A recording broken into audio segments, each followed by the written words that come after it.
Hello students, good morning. As the Shubham ma'am from Indian Pharma Corner Inter College. Today you will teach chemistry. So the topic name is chemical reaction and equation. रासायनिक अभिक्रियाएं एवं समीकरण।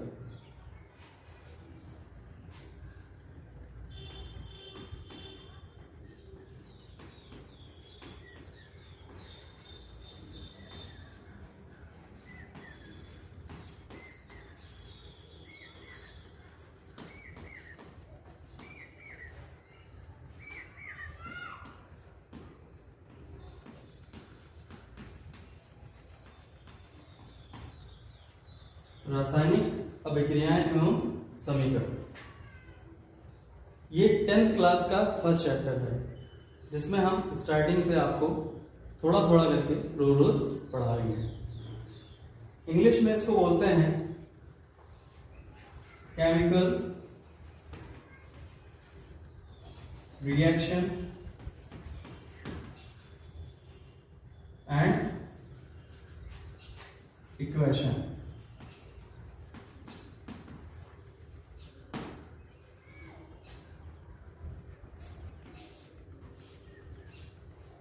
तो रासायनिक अभिक्रियाओं को जानने से पहले हमें दो चीजें जाननी पड़ेगी। जैसा कि आप लोग जानते हैं कि हमारे संसार में या हमारे आसपास में बहुत सारे परिवर्तन होते हैं और परिवर्तन पर ही बेस है ये केमिकल रिएक्शन, क्योंकि बिना परिवर्तन के केमिकल रिएक्शन संभव नहीं है। तो पहली चीज क्या है, आपने पहले भी कक्षाओं में पढ़ा होगा कि परिवर्तन दो प्रकार के होते हैं। पहला परिवर्तन भौतिक परिवर्तन,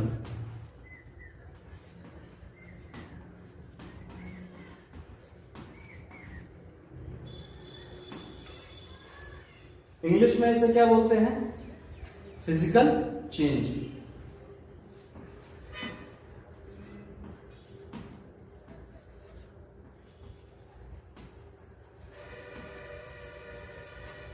दूसरा परिवर्तन, तो पहले भौतिक परिवर्तन के बारे में जान लेते हैं। भौतिक परिवर्तन होता क्या है? भौतिक एक शब्द से आपको क्या सीखने को मिल रहा है? भौतिक का मतलब फिजिकल का मतलब बाहरी, जो भी बाहर से दिख रहा है उसे हम बोलते हैं भौतिक। लेकिन भौतिक परिवर्तन रसायन की भाषा में क्या होता है? भौतिक परिवर्तन उसे कहते हैं ऐसे परिवर्तन जो अपने भौतिक गुण और भौतिक अवस्था को परिवर्तित करते हैं और रासायनिक संगठन या रासायनिक गुणों में कोई छेड़छाड़ नहीं करते हैं, या कह सकते हैं कि कर ही नहीं सकते हैं। तो भौतिक परिवर्तन क्या होते हैं? वे परिवर्तन जो अपने भौतिक गुण या भौतिक अवस्था या आकार को बदलते हैं या परिवर्तित करते हैं, उन्हें हम भौतिक परिवर्तन कहते हैं। और दूसरी भाषा में या आसान भाषा में कह सकते हैं हम इसे वे परिवर्तन जो अपने पुनः पुरानी स्थिति में वापस आ जाए। वे परिवर्तन जो परिवर्तित होने के बाद अपनी पुनः स्थिति में वापस आ जाए, उन्हें हम बोलते हैं भौतिक परिवर्तन। तो भौतिक परिवर्तन का अगर लाइव एग्जांपल लिया जाए, लाइव एग्जांपल का मतलब है कि जो हमारे सामने होता है, जो हमारे आंखों के सामने डेली रूटीन होता है। पहला है जल का जमना। पहला क्या है? जल का जमना।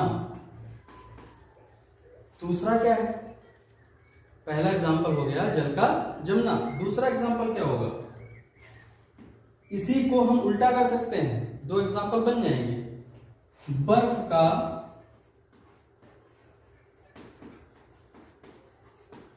गलना। तो पहला एग्जांपल क्या हो गया? जल का जमना। और दूसरा एग्जांपल क्या हो गया? बर्फ का गलना। जल का जमना, इसका मतलब क्या है? जल जो है, अगर आप कोई पानी लेते हैं, वाटर लेते हैं, उसको आप किसी भी पॉट में, बर्तन में, फ्रीज में रख दीजिए। फ्रीजर, फ्रीज के अंदर फ्रीजर होता है, उसमें जब आप रखेंगे तो 2 या 3 घंटे बाद वो पूरी तरह से बर्फ बन जाएगा।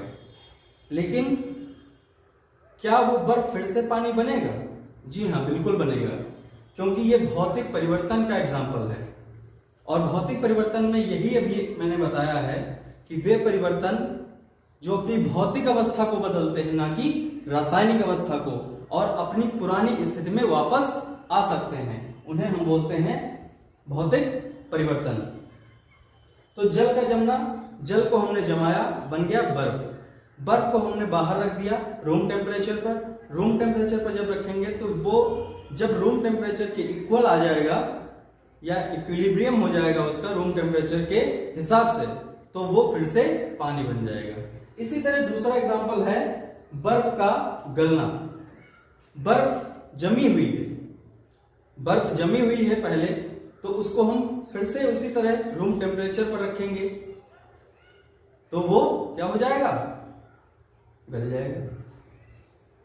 फिर तो भौतिक परिवर्तन क्या है कि वे परिवर्तन जो अपनी भौतिक अवस्था, आकार और भौतिक गुणों को परिवर्तित करते हैं। दूसरी चीज, दूसरा परिवर्तन कौन सा होगा? रासायनिक परिवर्तन।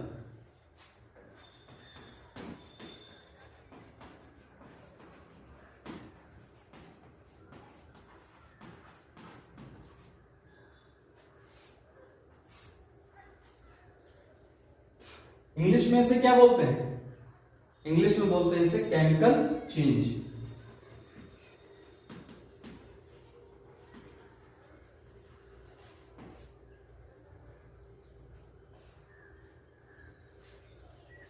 तो ये रासायनिक परिवर्तन क्या होता है? रसायन, रसायन, रसायन का मतलब होता है केमिस्ट्री, ठीक? और रसायन पर ही बेस होते हैं सारी इक्वेशंस और सारी समीकरणें, कह सकते हैं आप। तो रासायनिक परिवर्तन वे परिवर्तन होते हैं जो अपने रासायनिक संगठन और रासायनिक गुणों को भी बदल देते हैं, और इनके रासायनिक गुण या रासायनिक संगठन की बदलने की वजह से इनके जो पदार्थ होते हैं या उत्पाद जो बनते हैं वो भी भिन्न हो जाते हैं। इसलिए इसे हम बोलते हैं रासायनिक परिवर्तन। या उसी तरह भौतिक परिवर्तन की तरह आसान भाषा में हम इसे कह सकते हैं क्या, कि ऐसे परिवर्तन जो अपनी पुनः स्थिति में वापस ना आए या ना परिवर्तित हों, उन्हें हम बोलते हैं रासायनिक परिवर्तन। इसमें आप अगर एग्जाम्पल, लाइव एग्जाम्पल अगर देना चाहें, हमारी आंखों के सामने जो घटित होता है वो क्या देंगे आप? इसमें पहला एग्जाम्पल आप दे सकते हैं, पहला एग्जाम्पल आप देंगे जंग लगना, लोहे में जंग लगना।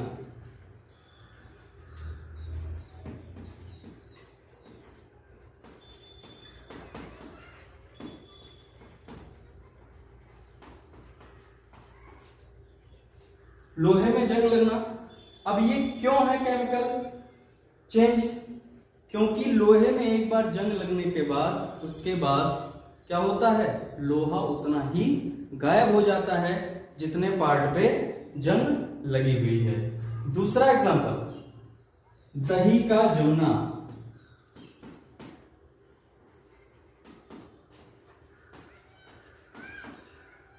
दही का जमना कह सकते हैं या कह सकते हैं दूध का फटना।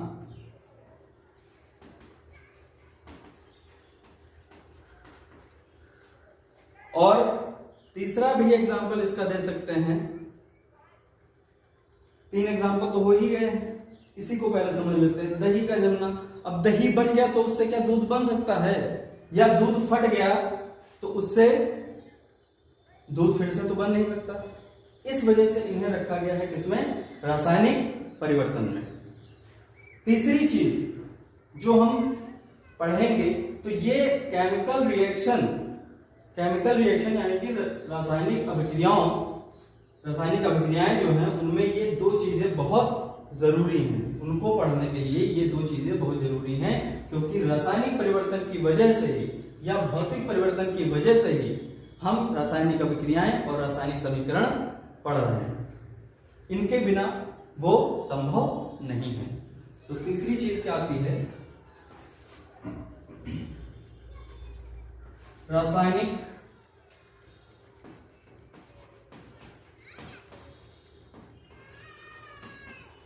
अभिक्रिया। रासायनिक अभिक्रिया को इंग्लिश में क्या बोलते हैं, वो तो ऊपर लिखा हुआ है कि रासायनिक केमिकल रिएक्शन।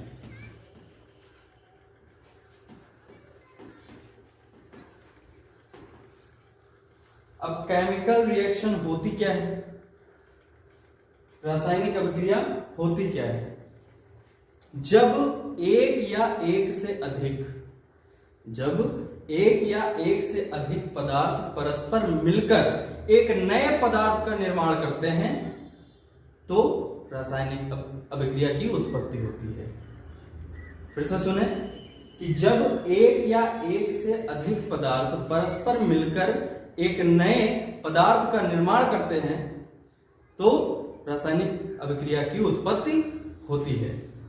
इसमें अगर हम एग्जांपल देखना चाहें तो क्या देखेंगे, कोई भी एग्जांपल आप ले सकते हैं। Magnesium Mg plus O2 oxygen, इसको जब हम रिएक्ट कराएंगे या इसकी जब अभिक्रिया होगी तो क्या बनाएगा, मैग्नीशियम ऑक्साइड। यह भी कैसी अभिक्रिया है, यह अभी असंतुलित अभिक्रिया है, इसे हम संतुलित कर सकते हैं। वो बाद का टॉपिक है, वो बाद में बताया जाएगा। पहले आप रासायनिक अभिक्रिया देखें कि रासायनिक अभिक्रिया होती क्या है। तो रासायनिक अभिक्रिया हमारे साथ एक बार फिर से दोहराएं कि एक या एक से अधिक पदार्थ मिलकर नए पदार्थ का निर्माण करता है तो उसे हम रासायनिक अभिक्रिया बोलते हैं। अगला टॉपिक रासायनिक समीकरण। रासायनिक समीकरण देखें।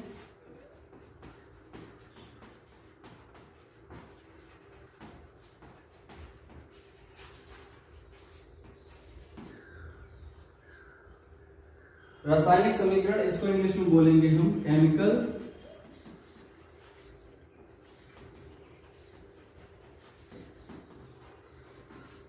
इक्वेशन। अब केमिकल इक्वेशन है रासायनिक समीकरण, तो ये हम यही एग्जांपल हम नीचे लिख लेते हैं। Mg plus O2 MgO। अब देखिए एक रासायनिक समीकरण में दो चीजें होती हैं। पहले तो हमको दिखाना होता है कि इसमें अभिकारक कौन है और उत्पाद कौन है। अभिकारक कौन होता है, जो अभिक्रिया करता है उसे हम अभिकारक कहते हैं, और जो उस अभिक्रिया से बना है या जो उन अभिकारकों से बना है उसे हम क्या बोलते हैं, उत्पाद बोलते हैं। इंग्लिश में हम अभिकारक को रिएक्टेंट बोल सकते हैं और उत्पाद को प्रोडक्ट बोल सकते हैं, या कह सकते हैं सिंपल सी भाषा में, आप लोगों की भाषा में, आप लोग समझाने की भाषा में कह सकते हैं हम इधर, जो एरो के लेफ्ट साइड चीजें होती हैं, जो एरो के लेफ्ट साइड चीजें होती हैं उन्हें हम बोलते हैं अभिकारक। क्या बोलते हैं, अभिकारक।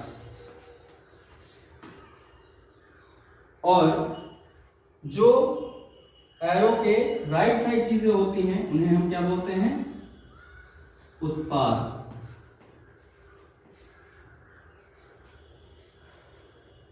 अभिकारक को इंग्लिश में बोलते हैं रिएक्टेंट